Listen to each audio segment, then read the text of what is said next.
Kudus Kau hadir di sini.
Kehadiran Tuhan di tengah-tengah kami. Tuhan mengizinkan kami untuk beribadah ya Tuhan melalui sosial media. Berkati Bapak Ibu yang di rumah mereka masing-masing. Tuhan memberkati mereka dalam persekutuan keluarga. Tuhan jamah mereka sehingga mereka memahami akan kebenaran firman Tuhan. Begitu juga kami yang ada di pastori ya Tuhan. Engkau jamah, Engkau memberkati tempat ini ya Tuhan, sehingga nama Tuhan dimuliakan. Dalam nama Tuhan Yesus kami sudah mengucap syukur. Amin. Kita akan bermazmur bagi Tuhan, namun sebelumnya itu kita menyanyikan nomor 7, Aku Hendak Bersyukur.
Bapak Ibu, kita akan bermazmur bagi Tuhan. Kita membuka Mazmur ayat Mazmur 1 ayat 1 sampai yang ketiga. Saya akan membacanya bagi kita semua. Mazmur 1 ayat 1 sampai yang ketiga. Firman Tuhan berkata demikian. Jalan orang benar dan jalan orang fasik. Berbahagialah orang yang tidak berjalan menurut nasihat orang fasik, yang tidak berdiri di jalan orang berdosa, dan yang tidak duduk dalam kumpulan pencemooh.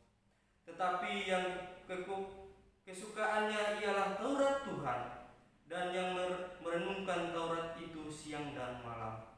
Ia seperti pohon yang ditanam di tepi aliran air, yang menghasilkan buahnya pada musimnya, dan yang tidak layu daunnya. Apa saja yang diperbuatnya berhasil. Sedemikian jauh firman Tuhan. Kita akan mendengarkan firman Tuhan yang disampaikan oleh Bapak Gembala kita. Kita menyanyikan nomor 212, Tuhan adalah kekuatanku.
Selamat malam, mari kita berdoa.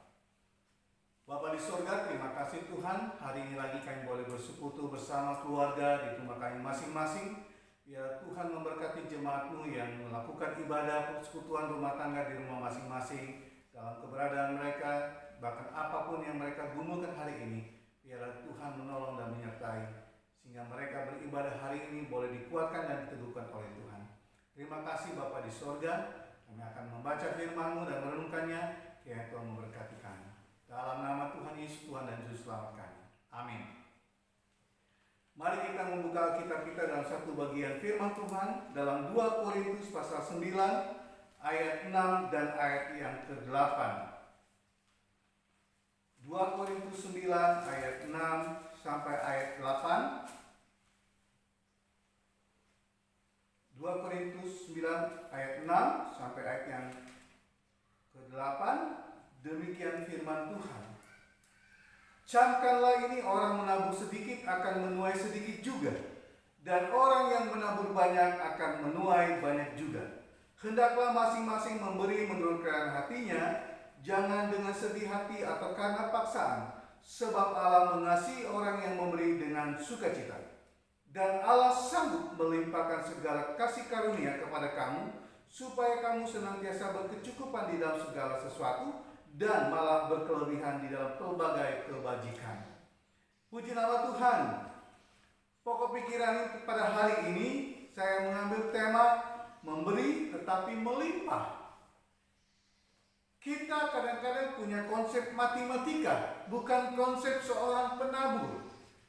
Kita lebih cenderung kepada berpikir kepada matematika. Saya memberi berarti saya berkekurangan. Saya memberi sesuatu, misalnya uang kita hanya 100.000, lalu saya memberi kepada orang lain 20.000, maka saya akan kurang 80.000.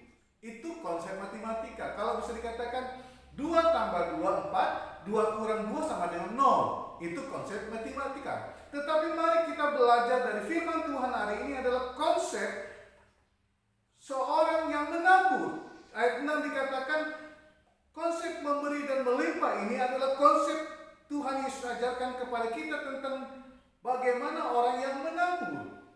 Dikatakan dalam ayat 6, camkanlah ini, orang yang menabur sedikit akan menuai sedikit juga, dan orang yang menabur banyak akan menuai banyak juga. Ini adalah konsep dalam arti menabur, bukan dalam konsep matematika. Kalau 2 kurang 2 habis. Kalau konsep menabur, dibuang 2 maka kembali lebih. Saya menganalogikan segini, 1 bulir gandum atau 1 bulir padi bisa menghasilkan lebih dari 50 bulir padi, atau bisa mencapai lebih dari ratusan bulir gandum. Itu dalam konsep menabur. Jadi kalau kita menabur 1, maka akan menuai bulir padi 1 akan menuai bulir padi yang begitu banyak. Bayangkan kalau 1 karung atau sekitar 100 kilogram ditabur atau 1 karung, maka kita bayangkan kita mengalihkan, anggap saja 1 butir padi itu menghasilkan 50 butir padi, maka kita mengalihkan 50 kali. Berarti 1 karung akan muncul menjadi 50 karung yang dihasilkan. Ini adalah konsep memberi dalam pengertian sebagai seorang menabur. Kita akan merenungkan ada 2 pokok pikiran prinsip memberi dan melimpah. Yang pertama, prinsip yang pertama adalah Allah, ayat yang ke-7, hendaklah masing-masing memberikan menurut, dan seterusnya. Nah, yang menjadi pokok pikiran ayat yang ke-7 bagian terakhir, sebab Allah mengasihi orang yang memberi dengan sukacita. Jadi konsep memberi dengan melimpah itu didasarkan dengan Allah mengasihi yang bagaimana? Mengasihi orang yang bagaimana? Mengasihi orang, dikatakan ayat yang ke-7 bagian terakhir, mengasihi orang yang memberi dengan sukacita. Jadi bukan karena sesuatu hal, bukan dengan sebuah alasan saya memberi, tetapi memang ada sukacita di dalam hatinya. Orang yang tidak memiliki sukacita dalam hatinya, dia tidak akan mampu memberikannya. Sukacita yang bagaimana yang Allah maksud sini? Ayat yang 1. Ayat yang ke-7 bagian pertama, ayat bagian A. Hendaklah masing-masing memberi menurut kerelaan hatinya. Jadi sukacita itu berarti ada kerelaan hati untuk memberi. Jadi kalau kita memberi dengan sukacita, berarti kita memberi dengan kerelaan hati. Memberi dengan kerelaan hati, kita tidak punya beban. Kita tidak ada sebuah alasan, Tuhan, kalau saya memberi bagaimana? Saya mengambil contoh peristiwa janda Sarfat. Dia melakukan bagian milik Tuhan, tetapi dia mendapatkan pemeliharaan Tuhan yang luar biasa. Dia memberi, tetapi Tuhan memelihara sepanjang hidupnya. Selama musim kesusahan, selama musim kemarau, selama musim tidak ada panen, dia tetap dipelihara oleh Tuhan. Minyak dalam buli-buli, tepung dalam tempayan tetap terisi setiap hari. Dan itu dinikmati oleh janda ini. Pemeliharaan Tuhan bukan sesuatu yang gampang, sesuatu yang tidak kita kita tidak pernah bayangkan. Pemeliharaan Tuhan sesuatu yang kita kadang-kadang jauh dari apa yang kita pikirkan. Tetapi ini prinsipnya. Jadi Allah mengasihi orang yang memberi dengan sukacita. Jadi memberi dengan tetap melimpah itu karena dia adalah orang yang memberi dengan sukacita karena ada kerelaan hati. Kita lihat ada seorang hamba, janda seorang hamba, seorang nabi, dia mengalami hutang yang luar biasa. Lalu Nabi katakan, siapkanlah semua tempayan penuh, lalu dituangkan tempayan itu sehingga penuh dengan minyak. Lalu apa yang terjadi? Dia bisa mengembalikan hutang-hutangnya dan dia bisa hidup dari apa yang dia miliki. Tuhan membuat sesuatu yang luar biasa, mukjizat Tuhan. Jadi orang yang memberi dengan sukacita adalah orang yang rela hati, tidak ada sesuatu yang menekan dalam hidupnya. Lalu yang kedua, ayat yang ke-7 bagian B. Masing-masing memberi dengan kerelaan hati. Lalu yang kedua dikatakan, jangan dengan sedih hati atau karena paksaan. Orang yang bersuka cita adalah orang yang memberi dengan, dikatakan sini dengan apa? Dengan tidak sedih hati. Atau jangan dengan sedih hati karena paksaan. Orang kadang-kadang kehilangan sesuatu kita sedih, ya. Orang yang kehilangan sesuatu sedih. Saya memberi sesuatu untuk Tuhan rasanya sedih. Kenapa? Tidak ada lagi uang di tangan saya. Atau misalnya hari ini saya harus memberikan persembahan 20.000, sedangkan ada uang di tangan 100.000 diupayakan untuk 1 minggu misalnya. Lalu kita memberikan 20.000 persembahan, kita bagikan ke anak, suami, istri, dan lalu kita memberikan persembahan. Rasanya sedih. Kenapa rasanya sedih? Karena kehilangan uang untuk memberikan persembahan. Hal ini tidak berkenan kepada Tuhan. Mengapa? Karena Tuhan mengasihi orang yang memberi dengan sukacita. Karena apa? Karena orang itu tidak didasarkan dengan kesedihan. Jangan dengan sedih hati atau karena paksaan. Karena Allah akan mengasihi orang yang memberi dengan sukacita. Jadi orang yang memberi tanpa sedih hati dan tanpa paksaan, Tuhan mengasihi orang yang demikian. Orang yang demikianlah yang dikasihi oleh Tuhan. Jadi jangan dengan sedih hati atau karena paksaan. Karena Tuhan mengasihi orang-orang yang demikian. Karena orang-orang yang memberi dengan sukacita akan mendapatkan kasih setia Tuhan. Orang yang memberi dengan sukacita tanpa dengan sedih hati atau karena paksaan, dia akan dikasihi Tuhan yang luar biasa.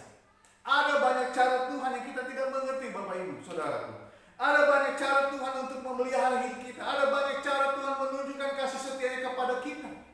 Oleh sebab itu janganlah kita dengan sedih hati atau karena paksaan kita memberikan untuk pekerjaan Tuhan. Jangan sedih hati atau karena paksaan kalau kita memberikan persembahan bagi Tuhan.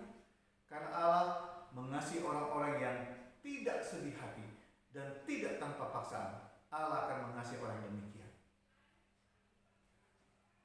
Ayat selanjutnya dikatakan situ, ayat bagian 7. Sebab Allah mengasihi orang yang memberi dengan sukacita. Dalam bahasa, saya mengutip dalam satu bagian firman Tuhan, dikatakan di situ, pasu-pasu ni Jehovah, domam bahen mamurah. Pasu-pasu ni Jehovah, domam bahen mamurah. Dalam Amsal 10 ayat 22. Jadi dikatakan di situ berkat Tuhanlah yang membuat kita kaya. Tidak ada sesuatu yang membuat kita kaya kalau bukan karena berkat Tuhan, kalau bukan karena dikatakan di situ pasu-pasu ni Jehovah, kalau bukan karena berkat Tuhan, kita tidak akan mungkin jadi kaya. Tetapi karena pasu-pasu ni Jehovah, maka kita menjadi orang yang kaya. Kita menjadi orang yang kaya. Mambahen mamorah, menjadi orang yang kaya. Jadi kita bersyukur kepada Tuhan karena kita dikasihi Tuhan dan Allah melihat orang yang memberi dengan sukacita, dan Allah melihat itu karena apa? Karena kita memberi dengan sukacita karena kerelaan hati kita, dengan kerelaan hati. Lalu kita memberi dengan sukacita karena kita tidak dengan sedih hati atau karena paksaan. Dan inilah dalam perhatian Tuhan. Lalu bagaimana dengan kelimpahan? Mari kita ayat yang ke-8 kita baca. Ayat yang ke-8. Dan Allah sanggup melimpahkan segala kasih karunia kepada kamu, supaya kamu senantiasa berkecukupan di dalam segala sesuatu dan malah berkelebihan dalam pelbagai kebajikan. Jadi memberi tetapi melimpah, oleh sebab itu Allah sanggup. Ayat yang ke-8. Dan dikatakan situ, dan Allah sanggup melimpahkan segala sesuatu. Segala apa? Segala sesuatu, yaitu dalam bentuk kasih karunia Tuhan. Kasih karunia Tuhan kepada kita. Allah sanggup melimpahkan. Allah sanggup melimpahkan itu dalam hidup kita. Jadi Allah sanggup membuat kita menjadi kaya. Allah sanggup membuat kita menjadi kelebihan dalam hidup kita. Jika kita sungguh-sungguh memberikan untuk Tuhan dengan sukacita dan tidak dengan sedih hati atau karena paksaan. Karena Allah mengasihi orang-orang yang demikian, sehingga Allah sanggup melakukan segala sesuatu yang dilakukan oleh Allah berdasarkan kasih karunia Tuhan kepada kita. Bukan kepada apa yang kita lakukan, bukan apa yang sudah kita buat, tetapi Allah melakukannya. Dikatakan ayat yang ke-8, Allah sanggup melimpahkan segala sesuatu, segala kasih karunia kepadamu. Jadi Allah melimpahkan itu didasarkan kepada kasih karunia Tuhan yang melimpah dalam kehidupan kita. Kasih karunia itu tidak hanya sekedar berkat Tuhan secara materi. Kasih karunia Tuhan itu banyak hal yang Tuhan berikan. Kasih karunia Tuhan itu banyak hal yang mencakup seluruh kehidupan manusia yang manusia butuhkan dalam kehidupan kita. Jadi kasih karunia Tuhan adalah pemberian Tuhan yang luar biasa, yang tidak dapat diukur dengan apa yang kita lakukan. Allah tidak mengerjakan dengan apa yang kita kerjakan, tetapi Allah mengerjakan dengan apa yang Allah kerjakan dalam hidup kita. Jadi jangan pernah kita berpikir kita melakukan segala sesuatu karena kita melakukannya. Tidak, tetapi karena Allah mengerjakan dalam kehidupan kita. Jangan kita berpikir bahwa kita ini melakukan karena upaya kita, usaha kita. Jangan pernah berpikir demikian. Justru karena Allah melimpahkan kasih karunia kepada kita, justru kita bisa bekerja. Allah melimpahkan kasih karunia Allah kepada kita supaya kita lebih sehat lagi. Allah memberikan kasih karunia kepada kita ketika melangkah. Allah sudah siapkan berkat Tuhan dalam hidup kita. Allah menyatakan kasih karunia kepada kita karena Allah sudah melakukan dan menyiapkan selagi kita masih tidur, dan Allah sudah menyiapkan untuk kita pada besok paginya. Itu kasih karunia Tuhan yang melimpah. Allah juga menyatakan kasih karunia kepada kita dengan keselamatan dan anugerah yang luar biasa. Jadi Bapak Ibu yang dikasih kasih Kristus, mari kita melihat ketika kita memberi maka tetap melimpah. Kenapa? Karena Allah sanggup melimpahkannya. Allah sanggup melimpahkan dalam hidup kita. Allah sanggup melimpahkan dalam segala kasih karunia, lalu berkecukupan dalam segala sesuatu, dan malah berkelebihan dalam pelbagai kebijakan. Allah sanggup melimpahkan kepada kita banyak hal dengan pelbagai kebijakan yang kita lakukan. Percayalah kepada Tuhan, pemeliharaan Tuhan tidak pernah berhenti. Percayalah dengan Amsal 10 ayat 22. Berkat Tuhanlah yang menjadikan kita kaya, susah payah tidak akan menambahinya. Dalam bahasa Toba dikatakan situ, pasu-pasuni Jehovah, domambahen mamora. Jalan dan mardongan nangat luton di bahen. Inilah yang harusnya kita miliki, karena berkat Tuhan yang membuat kita kaya. Mari kita berdoa. Bapa di sorga, terima kasih Tuhan untuk bagian firman Tuhan ini. Kami percaya bahwa tidak ada yang mustahil Kau kerjakan. Ketika kami memberi untuk Tuhan, memberi untuk pelayanan, memberi untuk pekerjaan Tuhan, memberikan untuk segala sesuatu bagi kemuliaan nama Tuhan, maka semua Tuhan akan menambahkannya bagi kami. Terpujilah Engkau Tuhan, berkati setiap jemaat-Mu Tuhan yang hari ini duduk diam di hadapan-Mu Tuhan. Apa yang menjadi doa mereka, apa yang menjadi kerinduan hati mereka, apa yang menjadi pergumulan mereka, Engkau mendengar dan Engkau menjawab apa yang menjadi harapan mereka. Di dalam nama Tuhan Yesus, Tuhan dan Juru Selamat kami. Amin.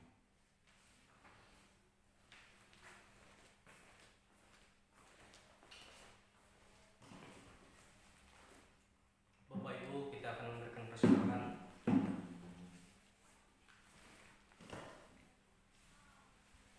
Biarlah masing-masing memberi menurut kerelaan hatinya, jangan dengan duka atau paksa. Karena Allah mengasihi orang-orang yang memberi dengan sukacita. Kita menyanyikan suatu pujian nomor 189, segala puji syukur.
kasih setia Tuhan yang boleh kami alami sepanjang hari, bahkan sepanjang bulan-bulan yang sudah kami lewati. Pemeliharaan Tuhan terus nyata dalam hidup kami untuk bulan-bulan ke depan, hari-hari ke depan, dalam berkat dan anugerah Tuhan.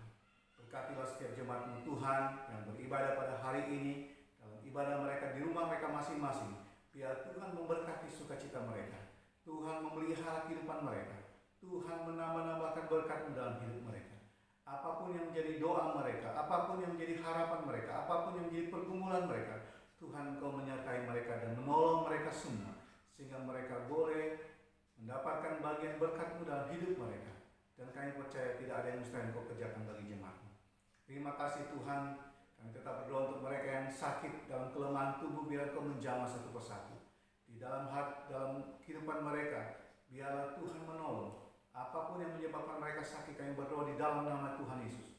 Engkau jamah, Engkau sembuhkan mereka Tuhan. Terima kasih Tuhan. Kami berdoa juga untuk mereka yang bergumul dengan masalah keuangan. Biar Tuhan tolong sehingga mereka boleh dikuatkan oleh Tuhan. Terima kasih Bapa di surga. Terpujilah Engkau Tuhan, inilah doa kami Tuhan. Kami taruh ke dalam tangan Tuhan persembahan yang sudah kami berikan menjadi Allah Tuhan bagi kemuliaan nama Tuhan. Berkatilah setiap kami yang sudah memberikan ataupun yang belum memberikan ataupun dalam kekurangan, kami mohon Tuhan Kau memberkati jemaat-Mu. Terpujilah Engkau Tuhan di dalam nama Tuhan Yesus yang telah mengajar kami berdoa. Bapa kami yang di sorga, dikuduskan nama-Mu, datanglah kerajaan-Mu, jadilah kehendak-Mu di bumi seperti di sorga. Berilah kami pada hari ini makanan kami secukupnya, dan ampunilah kami atas kesalahan kami, seperti kami juga orang bersalah kepada kami, dan jangan membawa kami ke dalam pencobaan, lepaskan kami dari jahat. Karena Engkau yang punya kerajaan, kuasa dan kemuliaan sampai selama-lamanya. Amin. Kasih karunia damai sejahtera Allah Bapa di dalam Tuhan Yesus Kristus dalam persekutuan Roh Kudus memberkati jemaat sekalian mulai saat ini sampai selama-lamanya. Amin. Salam, selamat malam. Tuhan Yesus memberkati. Kiranya kasih karunia Kristus